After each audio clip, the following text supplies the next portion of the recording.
there, I'm Kerwynn with Catalyst, and I'm chatting with Brandon Wight from Montgomery & Graham, and I wanted to know, what do employers not know about the healthcare industry and what's kind of not being said?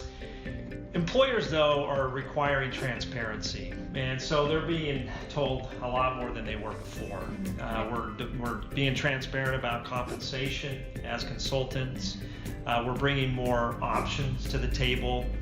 They need to know about self-funding, and what I mean they need to know is that their consultant needs to be very experienced in it to the point where the employer feels comfortable.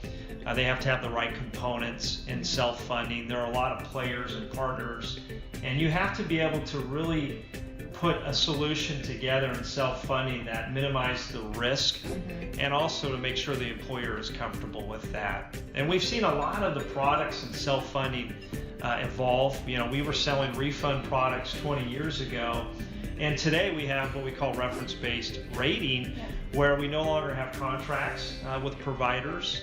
And so there's a lot of progressive tools and solutions there that the employer can benefit from. Could you lightly compare reference-based pricing to Groupon? No, I would not compare it to Groupon because Groupon is pretty simple and easy, and it's you click of a button. Reference-based rating is scary at first, and there's a lot of legalities, and so you're going to get spooked. So what would be a scenario if you were to put self-funding in place? What are kind of the risks? How could it go wrong? If you don't have the right protection, and we call it stop loss, and you don't have the right components to minimize that risk, it's going to be a shock to the employer. And the employer is going to be angry. Being on the carrier side with a self-funded carrier, we got a lot of calls from employers indicating they didn't know about this component. They didn't know about what we call terminal liability. And so they have to have the proper education, and then they have to have the right components in it. I was going to ask, how common is that? But it sounds like it's getting better. I mean, there are a lot of good consultants that know self-funding, but you have to live and breathe it every day to really know it.